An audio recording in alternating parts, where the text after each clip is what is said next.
What's up, guys? What question we're gonna answer today is why did Roger Federer choke on his double championship points against Novak Djokovic at the Wimbledon, this year's Wimbledon final?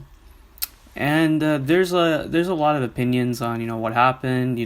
He choked plenty of times against Djokovic, whether it was in the semifinals or any round, even with match points. I mean, Djokovic is just impenetrable when it comes to returning, and he's very clutch. So this is my take on it. So Federer got his first match point at in the fifth set, 8-7, 40-15. He was down 15 love in that game and won 3 straight points to make it 40-15. So that's a scenario.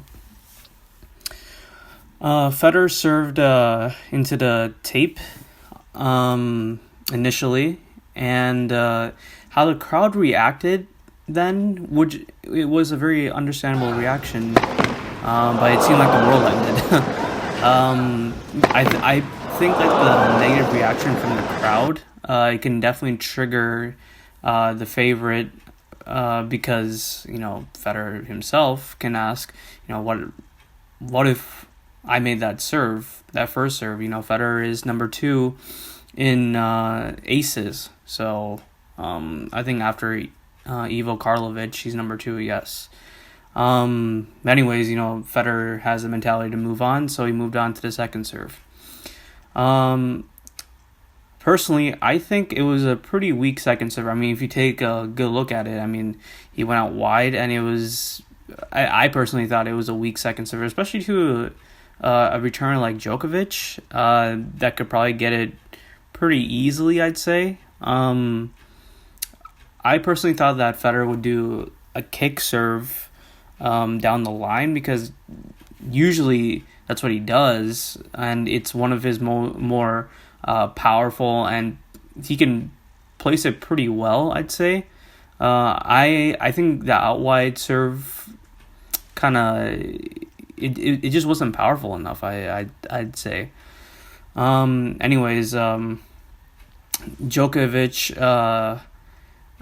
returned it deep and clean to a position where Federer did not know what shot to hit, if it was a forehand or backhand. He did run around the forehand, but it was very sloppy, which completely understand. If someone returns a ball in any match right to your feet at the baseline really quickly, you don't really have a chance to think where you're gonna hit it and whatnot. And basically Federer just hit the ball and clearly missed where he wanted to hit. I would think he would want to just try to get the ball back in play, but he couldn't even do that.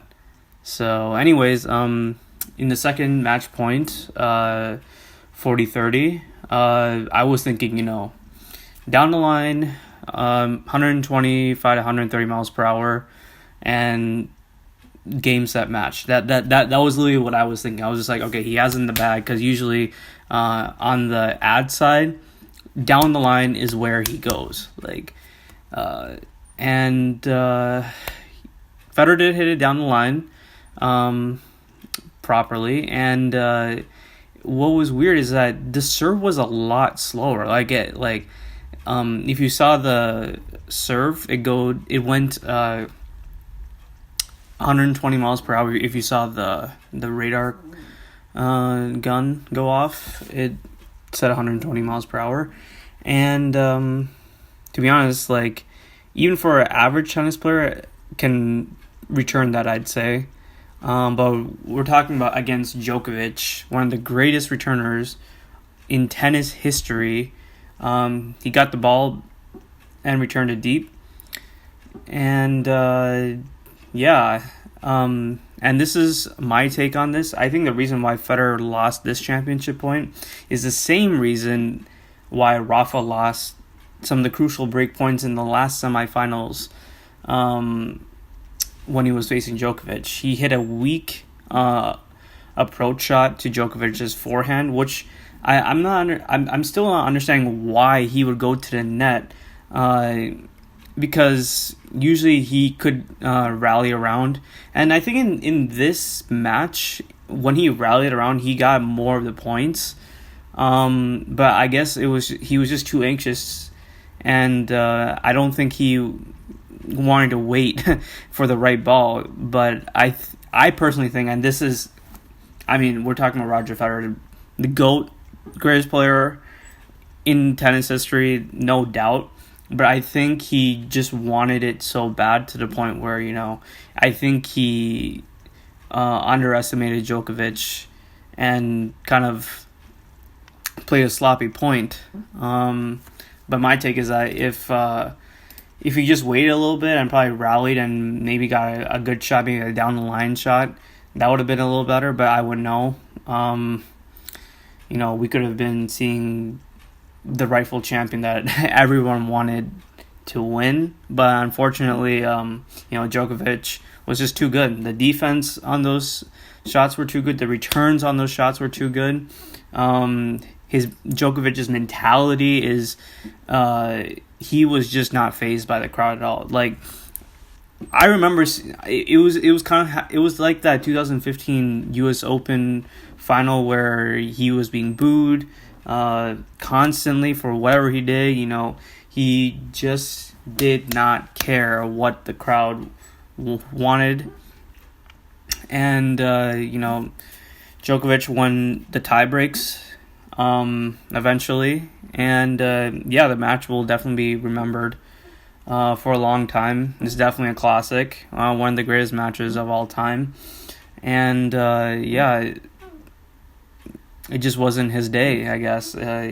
He played smart throughout the whole tournament, but against Djokovic, like, you just have to have everything down, and you gotta, you just can't underestimate him at all.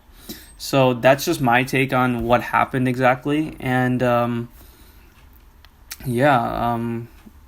hope to do more of this kind of thing. Just having my take on things. I mean, it's definitely an opinion more than fact, because we're like commentating about Federer's gameplay, which it's just fun to talk about, and there's a lot of what ifs, a lot of good moments, a lot of bad moments in tennis. There's just a lot of moments that we all like to talk about. Anyways, peace.